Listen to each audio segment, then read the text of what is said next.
What's up, you guys? Thank you for clicking on this video. So as you can tell by the title, something that's probably going to be controversial, but my videos and my thoughts on things with Transformers.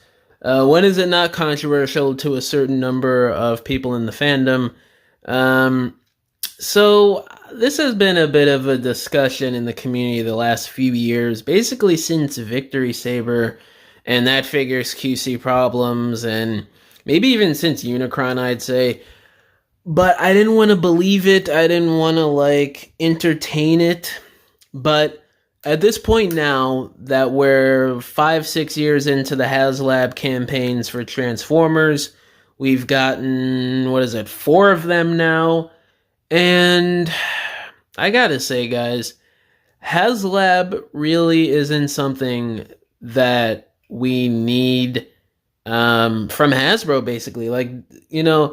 These Kickstarter campaigns, whatever you want to call them, these are for smaller toy companies. These are for people who are trying to get their toy company off the ground. This isn't for a multi-billion-dollar corporation that's been around for decades at this point. I don't even know how long Hasbro's been around, but and especially if the quality of the stuff was good, if there wasn't QC problems with almost every release, even outside of Transformers, there's been QC problems with the Giant Man.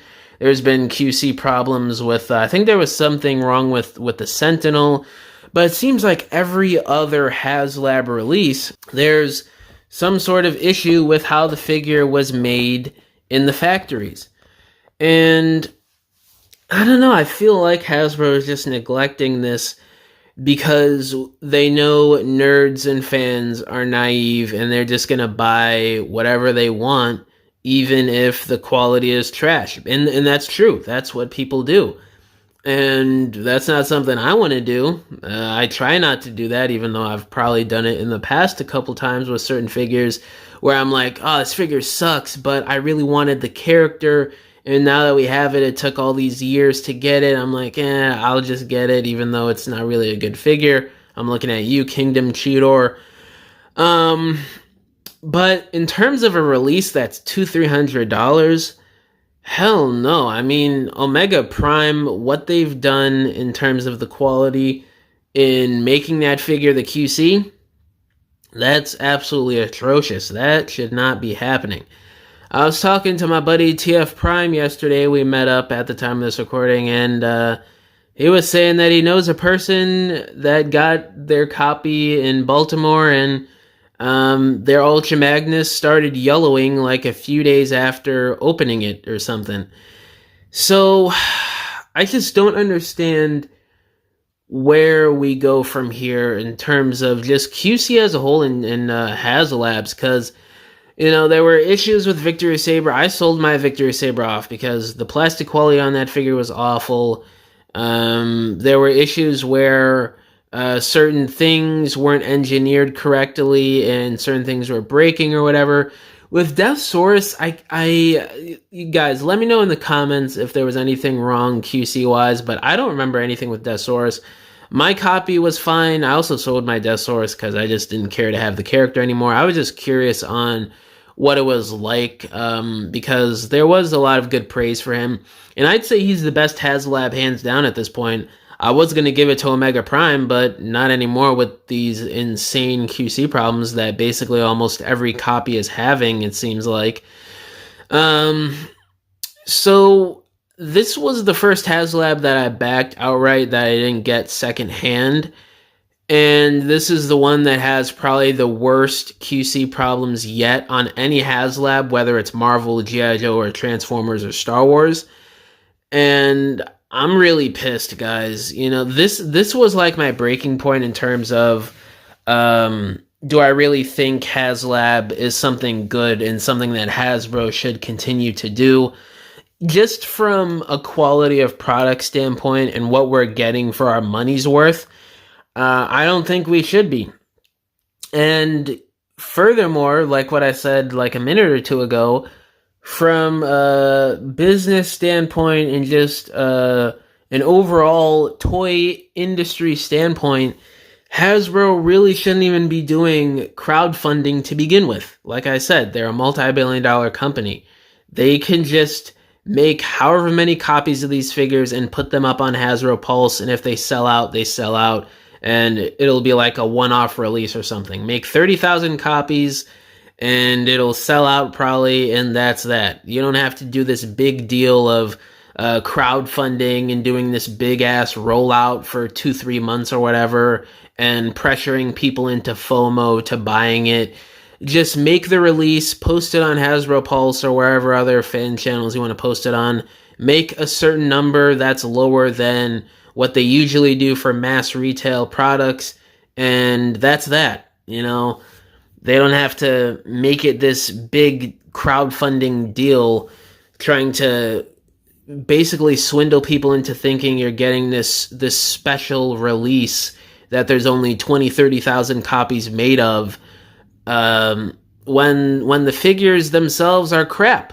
Like, I'm looking at the Lyle Kaiser, and that's more expensive than Omega Prime. I did a video a few days ago where I was worried that what if there's QC problems with Lyle Kaiser too, because the only ones that really haven't had, like, we've had two where there's been no QC problems, and then we've had two where there's been QC problems. So it's really 50-50 at this point. It could either have it, or it could be in great shape when you get your figure in a year. And besides that, the worry of that, I'm thinking about, and I'm looking at what we're actually getting for after tax and shipping and all the fees and everything. You're looking at like $350, and I'm looking at everything. Basically, every character has hollow forearms. They use similar transformations and everything. Minimal details, minimal paint.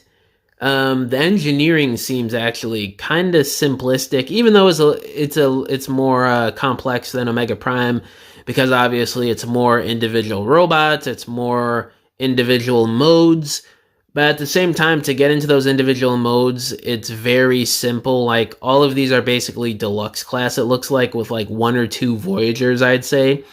And then you get the minifigures and stuff, but they look like regular mainline releases. They do not look like a specialty Haslab release. Like, there should not be all this hollowness and just kind of mediocre looking feel to them that frankly looks worse than what you get in Legacy, Mainline, Age of the Primes, or War for Cybertron trilogy. This looks like something we used to get in the mainline for the Prime Wars trilogy, Combiner Wars, Titans Return, or Power of the Primes, back when those figures were absolutely horrible. So I just don't know. I mean, in terms of being a fan as a whole of certain brands like Black Series and Classified, I want them to at least do maybe like some sort of prequel vehicles for Haslab that are larger than your typical ships, or smaller vehicles that you get in the main line, or that's a convention exclusive in the Black Series. Y'all know me on this channel. I love the Star Wars prequels. I'm hoping we maybe get like a Republic gunship that's a Haslab before this little campaign thing that they've been doing the last 6 years may end. I mean, it's a possibility that Haslab isn't around forever. I mean, it could end any year, honestly.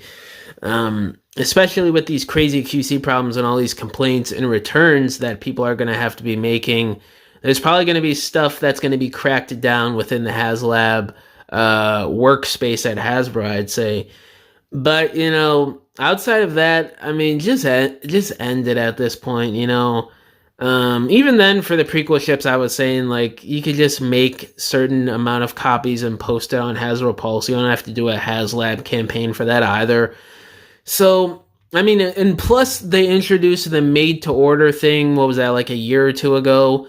So they should just start doing that from now on. Either do made-to-order, or take something that they see has been asked for a lot online by certain fandoms and make however many copies of that and just post it for sale. It's very simple. But I don't know, Hasbro just likes to make things a little bit more complicated for themselves than they have to for whatever reason. But I guess that's America for you. But yeah, guys, let me know down in the comments below. How do y'all feel about Haslab? Do you think they should keep making them, or do you think they should end it? And yeah, thank y'all for watching this video. Catch you guys in the next one. Bye.